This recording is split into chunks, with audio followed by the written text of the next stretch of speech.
गरमी आली आणि सूर्याने आग बरसवली. गावातल्या लोकांनी मिळून थंडी रस्ता अपनवला. सफेद भिंत आणि पानांचं छत बनवलं. खसच्या सुगंधाने थंडी हवा पसरवली. मातीच्या मटक्याने थंडक घरी आतमध्ये आणली. मिळून सर्वांनी आनंदही परत आणली. सूर्य आकाशामध्ये उंच चमकत होता.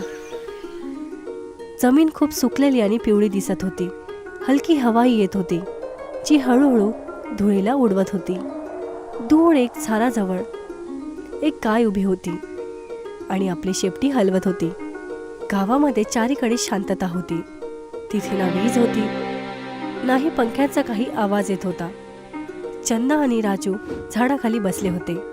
चंदा हिरव्या पानाने स्वतःला हवा देत होती, तर जवळच राजू एक फुलपाखरू पकडायचा प्रयत्न करत होता. पण तो खूप थकलेला आणि त्याच्या डोक्यावरती घाम होता, त्याच्या चेहऱ्यावरती घाम होता. तो थांबतो, तो आपल्या हाताने तो घाम पुसतो आणि मग तो मोठ्या सूर्याकडे बघतो आणि आपले डोळे छोटे करतो. चंदाताई, ते बघ, सूर्य किती तळपतोय. आतापासूनच इतकं गरम होतंय, तर मग पुढे काय होईल? हा राजू, गरमीचा मोसम येणार आहे आणि आपल्या गावामध्ये तर वीज पण नाही आपण पंखा चालवू शकणार. ह्याच्यासाठी आपल्याला स्वतःच तयारी करावी लागेल. तयारी? कसली तयारी? काय आपण सूर्याला लपवायचं? चंदा हसते. ती उभी राहते आणि भोला काकाच्या घराकडे इशारा करते. भोला काका आपल्या अंगणामध्ये मोठे सुकलेले पानं बिछवत होते. चला भोला काकाकडे जाऊया, ते आपल्याला शिकवतील की गावाला आपण थंड कसं ठेवू शकतो. दोघंही जण भोला काकाच्या अंगणाकडे जायला लागतात. भोला काका अंगणात बसले होते. त्याने साधारण धोती आणि स्तुती बनियान घातली होती. त्यांच्या चारीकडे सुकलेले ताडीचे झाड आणि नारळाची पानं ठेवली होती. एका मोठ्या सुईने ते आपसामध्ये शिवत होते आणि हातामध्ये बास पकडलेला होता. बघत होते की बास हे मजबूत आहे का नाही. त्यामध्येच चंदा आणि राजू अंगणामध्ये पोहोचतात. ते मोठ्यांना हात जोडून नमस्कार करतात. हवेमध्ये सुकलेल्या पानांचा खूप सुंदर सुगंध होता. नमस्कार काका. नमस्कार महेश दादा. तुम्ही शेवटी इथे काय करताय? नमस्कार बाळांनो, या बसा. ही पानं उन्हाळ्यात आपली ढाल आहेत. जसं तुम्ही पावसाळ्यात छत्री घेता, ही गर्मीमध्ये ही पानं आपल्या घराची छत्री बनतील. आपण या पानांचं एक मोठं छत बनवू. मातीच्या छताच्या वर जेव्हा ही पानं लागतील, तेव्हा सूर्याची गरमी आतमध्ये नाही येऊ शकणार. राजू एक पान उचलतो. तो खूप मोठा आणि जाडा होता. तो आपल्या चेहऱ्यावरती त्याला ठेवतो आणि लपायचा प्रयत्न करतो. वा, हे तर खूप मोठं आहे. काय मी सुद्धा मदत करू शकतो? का नाही? तू या पानांना सरळ करून महेशकडे दे. चंदा, तू बघ धागा कुठे बांधायचा. ते दोघंही जण सहमतीमध्ये मान हलवतात. काही वेळानंतर महेश एका लाकडाच्या सीडीवरती उभे होते. सीडी त्या मातीच्या बनलेल्या भिंतीशी लटलेली होती. खूप जास्त उन्हामुळे भिंत ही गरम होत होती आणि बाजूला राजू उभा होता. ते पानांचं एक फांदी उचलतात आणि त्या काकांकडे समोर करतात. रमेश त्याला आपल्या हाताने उचलतो, तर बाजूला चंदाही उभी होती. ती नारळाच्या रेषाने आपली पानं बांधत होती. सगळे मिळून काम करत होते. सावकाश कर राजू, सांभाळून वरती पाठव. दादा, हे छत किती जाड असेल? कमीत कमी 3 थर. जितका मोठा थर तेवढा जास्त थंडावा. जेव्हा हवे या पानांच्या मधून जाईल, तेव्हा ती खूप थंडी होईल आणि मग घराच्या आतमध्ये अजिबात गरमी नाही होणार. सर्वजण काम करत होते. हळूहळू ती छत पूर्णपणे मातीमध्ये नसून तर हिरवगार पानांनी सजली होती. काही वेळानंतर ते पूर्णपणे आपलं काम पूर्ण करतात. आता ते गल्लीमध्ये सोबत चालत होते. तर समोर त्यांना सोमू काका, जे समोर उभे होते, ते एका मोठ्या ड्रममध्ये पाण्यासोबत सफेद पावडर मिक्स करत होते. पाणी हळूहळू बुळबुळे उचलत होतं आणि दुधासारखा दिसत होतं. सोमू काका, हे काय आहे? काय तुम्ही भिंतींवरती दूध लावताय? नाही बाळा, हा सफेद चुना आहे. याला नीट सोबत मिक्स करून आपण भिंतीवर लावणार आहोत. पण का सफेद रंगाने काय होणार आहे? राजू, गडद रंग गरमीला धरून ठेवतो, पण सफेद रंग गरमीला लांब पाठवतो. जेव्हा घर सफेद असेल तेव्हा तो सूर्याच्या गरमीला शोषणार नाही. मुलं हैराणीने बघतात आणि त्या मिक्स मिश्रणला आपल्या बोटाने हळूहळू उचलतात. ते खूप थंड वाटतं. काही वेळानंतर महेश मुलांना लांब ब्रश देतात. ते त्यांना भिंतीवरती रंग करायला शिकवतात. भिंत खूप सुकलेली आणि जसं चंदा ब्रश चालवते भिंतीवरती चमकणारी लकीर बनून जाते. राजू लवकर लवकर करायचा प्रयत्न करतो. तर तेवढ्यातच त्याच्या स्वतःच्या नाकेवरती थोडासा सफेद रंग लागतो. राजू, तू तर स्वतःच भूत बनला आहेस. मी सुद्धा गरमीला पळवून लावतोय. आता माझं नाक गरम नाही होणार. खालच्या साईडला जास्त चुना लाव, कारण तिथे जमिनीची गरमी असते. ते पुढचा 1 तास पूर्ण रंग करण्यामध्ये गमावतात. मातीचं घर आता पूर्णपणे चमकदार आणि साफ दिसतं. सफेद भिंत आता उन्हाला परत पाठवत होती आणि भिंतीजवळ उभं राहणं आता आधीसारखं गरम नव्हतं वाटत. आता दुपार झाली होती. राजू, चंदा आणि भुरा काका तहानलेले असून त्या चौपालमध्ये बसले होते. भुरा काका त्या दोघांनाही आपल्या घराच्या मागे घेऊन जातात. तिथे एक पिंपळाचं मोठं झाड होतं, जिथे त्याची सावली खूप जास्त गंभीर आणि थंडी होती. आता आपण बनवणार आहोत विना विजेचा फ्रीज, कारण गरमीमध्ये पाणी आणि खाणं थंड ठेवणं खूप गरजेचं आहे. विना विजेचा फ्रीज? तो कसा चालणार? काय त्याच्यात बॅटरी लावायची आपण? नाही राजू, हा माती आणि पाण्याच्या शक्तीने चालणार. महेश, खड्डा तयार आहे? महेश जमिनीवरती बनलेल्या एका गोल गड्ड्याकडे इशारे करतात. ती जवळजवळ 3 फीट गहरं होतं. खालची माती खूप सुपीक आणि थंड होती. मुलं त्या गड्ड्याजवळ येऊन उभे राहते.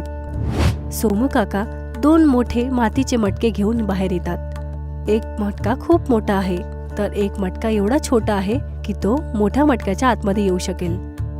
हे बघा, आधी आपण या मोठ्या मडक्याला खड्ड्यामध्ये ठेवणार आहोत. महेश सांभाळून मोठ्या मटक्याला गड्ड्याच्या मधोमध ठेवतात आणि ते आजूबाजूला असलेल्या खाली गड्ड्यामध्ये ते माती टाकतात. आता काय करणार काका? आता या रेतीमध्ये पाणी टाका. माती ओली झाली पाहिजे. राजू छोट्या छोट्या बाल्टीमध्ये पाणी आणतो. पाणी त्या गड्ड्यामध्ये टाकतात. आता माती पूर्णपणे चिकट झाली होती. गड्ड्याच्या आत आजूबाजूची हवा अचानक थोडीशी थंड वाटते. भोला काका आता त्या छोट्या मटक्याला मोठ्या मटक्याच्या आतमध्ये ठेवतात. दोन्ही मटक्याच्या मधोमध जवळजवळ 2 इंचाचा अंतर होता आणि त्या अंतरालाही ते मातीने भरून देतात. आता तुम्ही याच्यामध्ये भाज्या, दूध किंवा पाण्याचं भांड ठेवू शकता. वरून आपण याला ओल्या गुणीने झाकून ठेवायचं. अरे, यामध्ये तर खूप थंडावा आहे. हा तर खरोखरच फ्रीज सारखा आहे. हे थंड कसं राहणार काका? जेव्हा बाहेरची गरमी या मडक्यावर पडते तेव्हा मडक्याचं पाणी वाफ बनून उडून जातं. या प्रक्रियेमध्ये ते आतली सगळी उष्णता खेचून घेऊन जातं. मुलं मान हलवतात. आज त्यांनी एक खूप वैज्ञानिक रस्ता शिकला होता. संध्याकाळ होऊन जाते. सूर्य आता मावळत होता, पण हवा अजूनही गरम होती. सर्वजण गावातल्या विहिरीजवळ जातात, तर तिथे काही गावातले बायका कचरा साफ करत होते. गरमीमध्ये विहिरीचं पाणी खालच्या तळाला जातं. आपल्याला ह्याला स्वच्छ ठेवावं लागेल, जेणेकरून सगळ्यांना थंड पाणी मिळेल. चंदा विहिरीजवळ ठेवलेल्या एक छोट्याशा कटोरेकडे बघते, तर ती त्यामधून एक उचलते. काका, काय आपण पक्ष्यांसाठी पण काही करू शकतो का? त्यांना पण तहान लागत असेल. खूप छान विचार केलास चंदा. चला, आपण सगळे मिळून झाडावर पाण्याच्या कटोऱ्या बांधूया. मुलं उत्साहित होतात. ते मातींच्या कटोऱ्यामध्ये साफ पाणी भरतात. रमेश त्यांची मदत करतो आणि रस्सीच्या मदतीने त्या भांड्याला ते पिंपळाच्या फांद्यांवरती बांधतात. काही वेळातच खूप साऱ्या चिमण्या तिथे उडून एका कटोरीजवळ येतात. ते आवाज करतात आणि आपली चोच त्या पाण्यामध्ये भिडवतात. सगळी मुलं लपूनच त्या सर्वांना बघत होते. ते बघा, ती पाणी पिते. त्यांना गरमी नाही लागणार. गरमीची तयारी फक्त आपल्यासाठीच नाही, सर्वांसाठी असायला पाहिजे. भोला काका त्या झाडाच्या झाडांकडे बसतात. ते थकलेले होते, पण आनंदित होते. आता गाव थोडं वेगळंसं वाटतं. खूप साऱ्या झाडांवरती नवीन पानांची छत आणि भिंत साफ आणि सफेद दिसत होती. आज तुम्ही सगळ्यांनी खूप मेहनत केली आहे. आता एक शेवटचं काम बाकी आहे, खसची चटई बनवणं. चंदा आणि राजू सहमतीमध्ये मान हलवतात आणि भोला काकाच्या दोन्ही साईडला बसतात. तर तेवढ्यात महेशही तिथे येऊन बसतो. समोर सूर्य हळूहळू मावळत होता. दिवस इथेच संपतो. दुसऱ्या सकाळी चंदा आणि राजू भोला काकाच्या घरी येऊन बाजवरती बसले होते. भोला काका बसून कर शरबत बनवत होते. महेश खसनी बनलेल्या चटाई घेऊन तिथे येतात. या चटाईमधून खूप गोडवा त्यांना सुगंधित येत होता. या चटयांना खिडकी आणि दरवाजांवर लटकवून ठेवा. चंदा आणि राजू महेशची मदत करतात आणि चटाईला त्याच्यावरती लटकवतात. आणि मग चंदा एक मग्यामध्ये पाणी घेऊन चटाईवरती चारीकडे छिडकवते. वा, किती छान सुगंध येतोय, मातीसारखा. आणि बघ राजू, बाहेरून जी गरम हवा येते त्या ओल्या गवताला टकरावून ती आतमध्ये थंडी हवा येते. राजू त्या खिडकीजवळ येऊन उभा राहतो आणि तो आपले डोळे बंद करतो आणि थंड हवेला महसूस करतो. आणि ती हवा त्याला कूलरपेक्षाही जास्त थंडी वाटते. आता मला अजिबात गरम होत नाहीये, तर जादू आहे.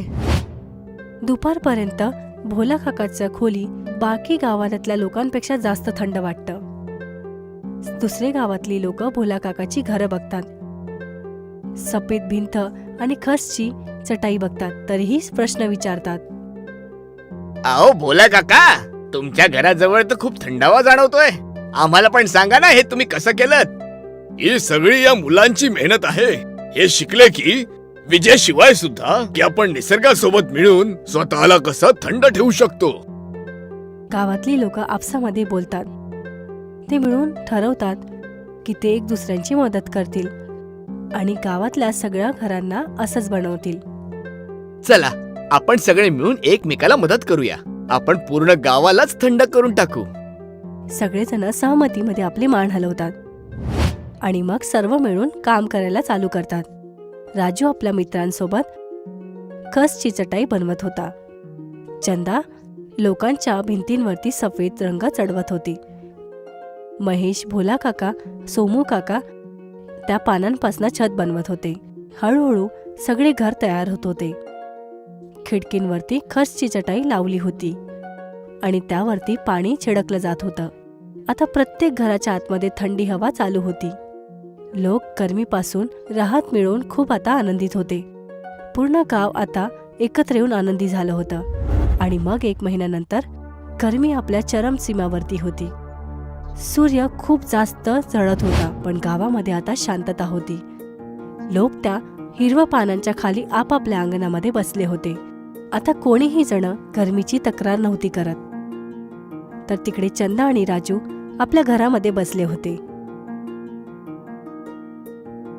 चंदा जमिनीच्या आतमध्ये बनलेल्या थंड मटक्यामधून कैरी पन्नाचं एक छोटंसं भांड बाहेर काढते. हे घे राजू, थंड कैरी पन्ना, हे आपल्याला उन्हापासून वाचवेल.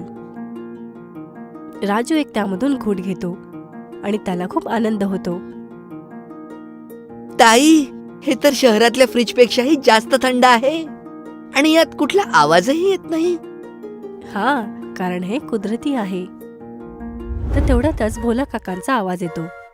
तो त्यांना बोलवत होता. या बाळांनो, सगळे आपण गोष्टी ऐकूया. चंदा आणि राजू खूप उत्सुक होतात. ते लगेचच ते आपलं शरबत संपवतात आणि बाहेर निघून जातात. काही वेळानंतर सर्व मुलं राजू आणि चंदासोबत एकत्र येतात. अंगणामध्ये असलेलं वडाचं झाड खूप मोठं होतं आणि त्याचे पानंही खूप चांगले होते. पाण्याच्या कटोऱ्यांमुळे कित्येक तरी पक्ष त्या फांद्यांवरती आराम करत होते आणि आजूबाजूच्या ओली मातीमुळे हवाही थंड होती. तर मुलांनो, तुम्ही काय शिकलात? मी शिकलो की सफेद चुना गरमीला पळवून लावतो आणि मातीचं भांड सगळ्यात चांगली फ्रीज आहे. मी शिकली की जर आपण मिळून जुळून काम केलं आणि जुन्या पद्धतीला अपनावू तर आपल्याला कोणत्या मशीन आणि विजेची गरज नाही. तर तिथे महेशही येतो. आणि आपण हे पण शिकलो की निसर्ग आपला मित्र आहे. जर आपण त्याची काळजी घेतली तर तो सुद्धा आपली काळजी घेईल. सर्वजण टाळी वाजवतात. सूरज हा मावळायला लागला आणि आकाशामध्ये सुंदर नारंगी आणि बैंगणी रंगाने भरून जातं. गाव खूप शांत दिसत होतं आणि लांबच्या गरमीच्यासाठी तो आता तयार होता. रात्र होऊन जाते. गावातल्या सफेद भिंतांची रंग आता त्या चंद्राच्या उजेडामध्ये चमकत होती. इथे कोणती रस्त्यावरची लाईट नव्हती, पण तरी सुद्धा हे गाव खूप सुंदर वाटत होतं. थंडी हवा येते आणि छतवरती लागलेले हिरवे पानं हळूहळू हलतात, ज्यामधून घुंगरूंचा आवाज ऐकायला येतो. चंदा आणि राजू दरवाजाच्या बाहेर उभे राहून आकाशाकडे टिमटिमात असणारे तारांना बघतात. ताई, आपण पुढच्या गरमीत सुद्धा हेच करणार आहोत का? नक्कीच राजू, ही आपली परंपरा आहे आणि आपल्याला तर सर्व आठवतंय. ते दोघंही जण आतमध्ये निघून जातात आणि वरती आकाशामध्ये चंद्र शांत चमकत होता आणि आपली गोष्टही इथे संपून जाते.